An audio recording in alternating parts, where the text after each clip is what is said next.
মসজিদুল আকসা এত গুরুত্বপূর্ণ কেন? আল আকসার সম্পর্কে কোরআন ও হাদিসে কি বলা হয়েছে?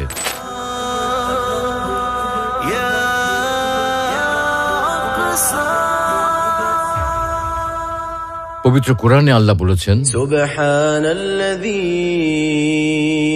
আসরা বিআবদিহি লাইলাম মিনাল মাসজিদিল হারাম ইলাল মাসজিদিল আকসা الذي باركنا حوله لنريه من آياتنا إنه هو السميع البصير। পবিত্র ও মহিয়ান তিনি, যিনি তার বান্দাকে নিদর্শনাবলী দেখানোর জন্য রাতের বেলা ভ্রমণ করিয়েছেন মসজিদুল হারাম থেকে মসজিদুল আকসা পর্যন্ত, যার চারপাশকে তিনি করেছেন কল্যাণময়। নিশ্চয়ই তিনি সর্বশ্রোতা, সর্বদ্রষ্টা। আসসালামু আলাইকুম ওয়া রাহমাতুল্লাহ। প্রিয় দর্শক, আজকে আমরা ইসলামের তৃতীয় সর্বোচ্চ সম্মানিত স্থান এবং মুসলিমদের প্রথম কিবলা মসজিদুল আকসার মর্যাদা সম্পর্কে বিস্তারিত আলোচনা করব ইনশাআল্লাহ। বর্তমান সৌদি আরবের মক্কা নগরীতে অবস্থিত মসজিদুল হারাম এবং মদিনায় অবস্থিত মসজিদে নববীর পর বর্তমান ইসরায়েল ও ফিলিস্তিনের মাঝামাঝি অবস্থিত জেরুজালেমের আল আকসা মসজিদকে ইসলামের তৃতীয় গুরুত্বপূর্ণ ও পবিত্র ধর্মীয় স্থান হিসেবে বিবেচনা করা হয়। কেননা মসজিদুল আকসা হল এক বিশেষ বরকতময় ভূমি, অসংখ্য নবী রাসূলের স্মৃতিধন্য পুণ্যভূমি, প্রিয় নবী মুহাম্মদ সাল্লাল্লাহু আলাইহি ওয়াসাল্লামের ইসরা ও মিরাজের তীর্থভূমি এবং মুসলমানদের প্রথম কিবলা। ফলে নানা তাৎপর্য ও বৈশিষ্ট্যের কারণে মসজিদুল আকসা মুসলমানদের কাছে অত্যন্ত গুরুত্বপূর্ণ। মসজিদুল আকসার নির্মাতা কে? মসজিদুল আকসা সর্বপ্রথম কে নির্মাণ করেন তা নিয়ে মতভিন্নতা রয়েছে। কারো মতে মানব জাতির পিতা আদম আলাইহিস সালাম, কারো মতে নূহ আলাইহিস সালামের ছেলে সাম এবং কারো কারো মতে ইব্রাহিম আলাইহিস সালাম। আসলে মসজিদুল হারামের মতো মসজিদুল আকসাও একাধিকবার পুনর্নির্মাণ ও সংস্কার করা হয় এবং খ্রিস্টপূর্ব সময়ে সুলাইমান আলাইহিস সালাম এটি পুনর্নির্মাণ করেছিলেন। আল আকসা কোথায় অবস্থিত? আল মসজিদুল আকসা বা আল আকসা মূলত বাইতুল মুকাদ্দাস নামেও পরিচিত। এটা মূলত একটা কম্পাউন্ড বা বড় এলাকা, যেখানে একই সাথে অনেক পবিত্র স্থাপনা রয়েছে। আল আকসা জেরুজালেমের পুরনো শহর, পূর্ব জেরুজালেমের পাহাড় চূড়ায় অবস্থিত এবং এটি আয়তনে প্রাচীন জেরুজালেম শহরের 16.6 ভাগের 1 ভাগ। আধুনিক হিসেব অনুসারে 14 হেক্টর বা বাইরের দেওয়াল সহ 1,44,000 বর্গ মিটার এলাকা জুড়ে অবস্থিত আল আকসা কম্পাউন্ড। কম্পাউন্ডের প্রবেশপথ 6টি। কম্পাউন্ডের ভেতরে 25টি সুপেয় পানির কূপ ও বেশ কয়েকটি পানির ফোয়ারা রয়েছে। আরও আছে 40টি উঁচু আসন, যেখানে বসে প্রাজ্ঞ আলেমরা ধর্মীয় জ্ঞানের পাঠদান করে থাকেন, যা বিভিন্ন শাসনামলে নির্মাণ করা হয়েছে। আল আকসার বিভিন্ন স্থাপনা। আল আকসা কম্পাউন্ডে ছোট বড় 200 স্থাপনা রয়েছে, যার মধ্যে আছে মসজিদ, গম্বুজ, আঙিনা, মেহরাব, মিম্বর, আজানের স্থান, কূপ ইত্যাদি। এগুলোর মধ্যে প্রধান হল আল আকসা মসজিদ। আল আকসা মসজিদ কোন একক মসজিদ নয়। আল আকসা মসজিদ মানে কিবলি মসজিদ, মারওয়ানি মসজিদ ও বুরাক মসজিদের সমন্বয়। মানে 3টি মসজিদকে একত্রে আল আকসা মসজিদ বলা হয়, যা হারাম আল শরীফের 4 দেয়ালের মধ্যে অবস্থিত এবং এখানে মুসল্লিরা একজন ইমামের নেতৃত্বে নামাজ পড়েন। মুসলমানরা 638 খ্রিস্টাব্দে যখন জেরুজালেমে প্রবেশ করে, তখন ইসলামের দ্বিতীয় খলিফা ওমর রাদিয়াল্লাহু তাআলা আনহু মসজিদটি নির্মাণের নির্দেশ দেন। 80 মিটার দৈর্ঘ্য ও 55 মিটার প্রস্থের এই মসজিদটিতে প্রায় 5,500 মুসল্লি নামাজ আদায় করতে পারেন। সোনালী গম্বুজ বিশিষ্ট কুব্বাতুস সাখরা বা ডোম অব দ্য রক, যা জেরুজালেমের সবচেয়ে স্বীকৃত ল্যান্ডমার্ক। কুব্বাতুস সাখরার অবস্থান আল আকসা কম্পাউন্ডের ঠিক মধ্যখানে। এর ভেতরে রয়েছে একটি পাথর, যাকে কেন্দ্র করেই এই স্থাপনা নির্মিত হয়েছে। এজন্যই একে কুব্বাতুস সাখরা বা ডোম অব দ্য রক অর্থাৎ পাথরের গম্বুজ বলে।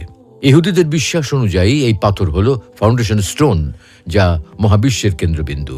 আর ইসলামী বিশ্বাস অনুযায়ী ডোম অব দ্য রকের ভেতরে রয়েছে সেই পাথর যেখান থেকে নবীজি মুহাম্মদ সাল্লাল্লাহু আলাইহি ওয়াসাল্লাম মিরাজে গিয়েছিলেন বলে মুসলমানরা বিশ্বাস করেন। ওয়েস্টার্ন ওয়াল আল আকসার অন্যতম গুরুত্বপূর্ণ স্থান হল মসজিদের দক্ষিণ পশ্চিম প্রান্তে অবস্থিত ওয়েস্টার্ন ওয়াল, যা আল বুরাক প্রাচীর নামেও পরিচিত। প্রায় ২০ মিটার লম্বা ও ৫০ মিটার দৈর্ঘ্যের প্রাচীরটি নিয়ে মুসলিমদের বিশ্বাস হল নবীজি মুহাম্মদ সাল্লাল্লাহু আলাইহি সাল্লাম মেরাজে যাওয়ার আগে বুরাক নামে পরিচিত প্রাণীটিকে এখানে বেঁধে রেখেছিলেন। অন্যদিকে চুনাপাথর দিয়ে বানানো প্রাচীন এই দেয়ালটি ইহুদিদের কাছে প্লেস অফ উইপিং বা কান্নার জায়গা নামেও পরিচিত। প্রতি বছর ইহুদিরা ওয়েস্টার্ন ওয়ালে জড়ো হন এবং এই দেয়ালটি ধরে প্রার্থনা করেন, কেননা তারা বিশ্বাস করেন এই প্রাচীর হল সেই জায়গা যেখানে ঈশ্বর সবসময় উপস্থিত থাকেন। আসলে আল আকসা কম্পাউন্ডের পুরো স্থানটি মুসলিমদের কাছে হারাম আল শরীফ নামে পরিচিত এবং ইহুদিদের কাছে টেম্পল মাউন্ট হিসেবে পরিচিত। আল কোরআনের বর্ণনায় আল আকসা, পবিত্র কোরআনের একাধিক আয়াতে আল আকসা ও জেরুজালেমের বর্ণনা এসেছে, যা এই পবিত্র ভূমির বিশেষ মর্যাদার প্রতি ইঙ্গিত করে। ইসলামী দৃষ্টিকোণ থেকে একাধিক কারণে বাইতুল মুকাদ্দাস, মসজিদে আকসা এবং সমগ্র ফিলিস্তিনের মর্যাদা ও মাহাত্ম্য অনেক উচ্চ। ইসরা ও মিরাজের ভূমি জেরুজালেম হল ইসরা বা রাসূলুল্লাহ সাল্লাল্লাহু আলাইহি ওয়াসাল্লামের রাত্রিকালীন ভ্রমণের সর্বশেষ জমিন। এখানে তিনি সকল নবীর নামাজের ইমামতি করেন।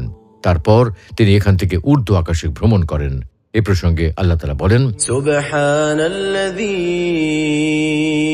আসরা বিআবদিহি লাইলাম মিনাল মাসজিদিল হারাম ইলাল মাসজিদিল আকসা إلى المسجد الأقصى الذي باركنا حوله لنريه من آياتنا إنه هو السميع البصير। পবিত্র ও মহিয়ান তিনি, যিনি তাঁর বান্দাকে নিদর্শনাবলী দেখানোর জন্য রাতের বেলা ভ্রমণ করিয়েছেন মসজিদুল হারাম থেকে মসজিদুল আকসা পর্যন্ত, যার চারপাশকে তিনি করেছেন কল্যাণময়। নিশ্চয়ই তিনি সর্বশ্রোতা, সর্বদ্রষ্টা। বাইতুল মুকাদ্দাস অর্থ পবিত্র ঘর, মসজিদ আল আকসা অর্থ দূরবর্তী মসজিদ। মসজিদুল হারামের অবস্থান থেকে দূরে অবস্থিত হওয়ায় বাইতুল মুকাদ্দাসকে কোরআনে দূরতম মসজিদ বলা হয়েছে। আয়াতে আল্লাহ তাআলা বলছেন, এই মসজিদের আশেপাশে তিনি বরকত দান করেছেন। বাইতুল মুকাদ্দাস সংলগ্ন এলাকা প্রাকৃতিক নদ নদী ও ফল ফসলে প্রাচুর্যময় এবং আল্লাহর বহু নবী রাসূল ও নেক বান্দাদের স্মৃতি বিজড়িত হওয়ায় এই এলাকাকে বিশেষ বরকতময় বলা হয়েছে। প্রথম কিবলা মসজিদুল আকসা হল মুসলিমদের প্রথম কিবলা, যার দিকে মুখ করে রাসূলুল্লাহ সাল্লাল্লাহু আলাইহি ওয়াসাল্লাম ও সাহাবীরা হিজরতের পরেও ১৭ অথবা ১৮ মাস পর্যন্ত নামাজ আদায় করেছেন। মক্কা থাকা অবস্থায় রাসূলুল্লাহ সাল্লাল্লাহু আলাইহি ওয়াসাল্লাম কাবাকে সামনে রেখে বাইতুল মুকাদ্দাসের দিকে ফিরে সালাত আদায় করতেন, কিন্তু মদিনায় এটা করা সম্ভব ছিল না। ফলে আল্লাহর আদেশক্রমে এবার কিবলামুখী হয়ে নামাজ আদায় করা শুরু হয়। আল্লাহ তাআলা বলেন, وَمِنْ حَيْثُ خَرَجْتَ فَوَلِّ وَجْهَكَ شَطْرَ الْمَسْجِدِ الْحَرَامِ। তুমি যেখান থেকেই বাহির হও না কেন মসজিদুল হারামের দিকেই মুখ ফিরাবে। উপরোক্ত আয়াত দুটিতে যেমন মসজিদুল আকসার কথা উল্লেখ করা হয়েছে, তেমনি আল কোরআনের আরও অনেক স্থানে মসজিদুল আকসা এবং এর আশপাশের জায়গাকে বরকতময় হিসেবে উল্লেখ করা হয়েছে। যেমন আল্লাহ তাআলা ইব্রাহিম আলাইহিস সালাম ও লূত আলাইহিস সালাম সম্পর্কে বলেন, وَنَجَّيْنَاهُ وَلُوطًا إِلَى الْأَرْضِ الَّتِي بَارَكْنَا فِيهَا لِلْعَالَمِينَ।